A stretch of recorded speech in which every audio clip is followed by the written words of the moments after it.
ಕೃಷಿ ನೀರಾವರಿ ಇದ್ರ ಬಗ್ಗೆ ಬಹಳ ಮಹತ್ತರವಾದ ಚರ್ಚೆಗಳು ನಡೀತವೆ ಅಂತ ಹೇಳಿ ನಾವೆಲ್ಲ ಕೂಡ ಅನ್ಕೊಂಡ್ವಿ. ಆದರೆ 10 ದಿವಸಗಳ ಅಧಿವೇಶನ ಕೇವಲ 9 ದಿವಸಕ್ಕೆ ಮೀಸಲಾಯಿತು. 1 ದಿವಸ ಕಡಿತಾ ಇತ್ತು. 9 ದಿವಸದಲ್ಲಿ ಏನೇನು ನಡೆಯಿತು ಗೊತ್ತಿಲ್ಲ. ಒಟ್ಟಾರೆಯಾಗಿ ಯಾವ ಪುರುಷಾರ್ಥಕ್ಕೋಸ್ಕರ ಈ ಅಧಿವೇಶನ ಬೆಳಗಾವಿಯಲ್ಲಿ ಕರೆದ್ರು ಅದು ಈಡೇರ್ತಾ ಇದೆ. ಯಾಕೆಂದ್ರೆ ಉತ್ತರ ಕರ್ನಾಟಕದ ಸಮಸ್ಯೆಗಳಿಗೆ ಕೇವಲ 2 ದಿವಸಗಳ ಮಾತ್ರ ಅಂತ ಚರ್ಚೆ ಕೊಡ್ತಾರೆ.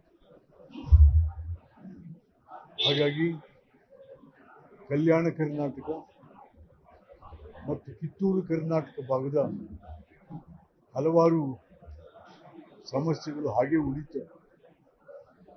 ಯಾರು ಕೂಡ ಇದ್ರ ಬಗ್ಗೆ ಹೆಚ್ಚು ಚರ್ಚೆಗೂ ಕೂಡ ಅವಕಾಶ ಇದೆ.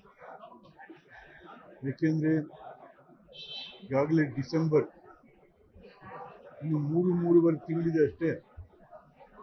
ಅಷ್ಟರಲ್ಲಿ 24ರ ಆಯವ್ಯಯದ ಹಣ ಖರ್ಚಾಗಬೇಕು. ಎಲ್ಲಿದೆ?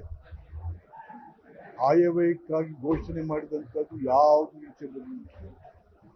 ಬರೀ ಘೋಷಣೆಯಾಗಿ ಉಳಿದಿದೆ ಹೊರತು ಸಿದ್ದರಾಮಯ್ಯನವರ ಸರ್ಕಾರದಲ್ಲಿ ಯಾವುದು ಕೂಡ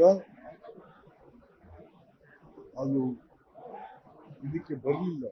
ಸೊ ಹಾಗಾಗಿ ಇಲ್ಲೂ ಒಂದು ಸಬೂಬು ಅಧಿವೇಶನ ಮಾಡಬೇಕು, ಮಾಡ್ಬಿಟ್ಟು ಹೋಗ್ತಾರೆ.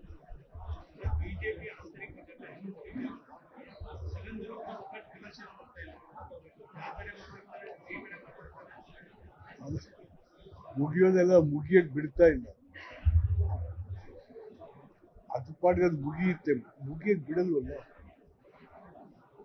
ಅದಕ್ಕೆ ನಾನು ಹೇಳಿದ್ದೀನಿ, ಪಕ್ಷ ರಾಜಕಾರಣ ಸತ್ತು ಬಹಳ ವರ್ಷಗಳಾಗಿದೆ. ಎಲ್ಲ ವ್ಯಕ್ತಿ ರಾಜಕಾರಣ. 3 ಪಕ್ಷದಲ್ಲಿ ವ್ಯಕ್ತಿ ರಾಜಕಾರಣ ಮೇಳೈಸ್ತಾ ಇದೆ.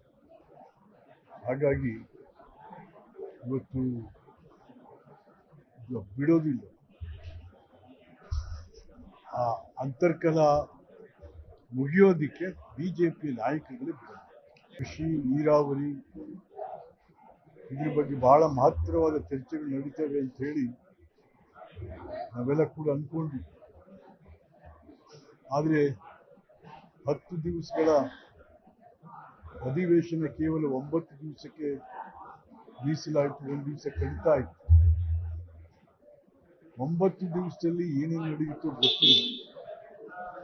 ಒಟ್ಟಾರೆಯಾಗಿ ಯಾವ ಪುರುಷಾರ್ಥಕ್ಕೋಸ್ಕರ ಈ ಅಧಿವೇಶನ ಬೆಳಗಾವಿಯಲ್ಲಿ ಕರೆದ್ರು ಅದು ಈಡೇರ್ತಾ ಇದೆ.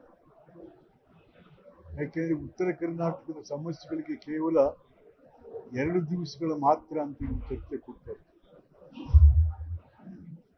ಹಾಗಾಗಿ ಕಲ್ಯಾಣ ಕರ್ನಾಟಕ ಮತ್ತು ಕಿತ್ತೂರು ಕರ್ನಾಟಕ ಭಾಗದ ಹಲವಾರು ಸಮಸ್ಯೆಗಳು ಹಾಗೆ ಉಳಿತವೆ. ಯಾರು ಕೂಡ ಇದ್ರ ಬಗ್ಗೆ ಹೆಚ್ಚು ಚರ್ಚೆಗೂ ಕೂಡ ಅವಕಾಶ ಇದೆ. ಏಕೆಂದ್ರೆ ಈಗಾಗಲೇ ಡಿಸೆಂಬರ್ ಇನ್ನು 3-3.5 ತಿಂಗಳಿದೆ ಅಷ್ಟೇ. ಅಷ್ಟರಲ್ಲಿ 24ರ ಆಯವ್ಯಯದ ಹಣ ಖರ್ಚಾಗಬೇಕು. ಎಲ್ಲಿದೆ?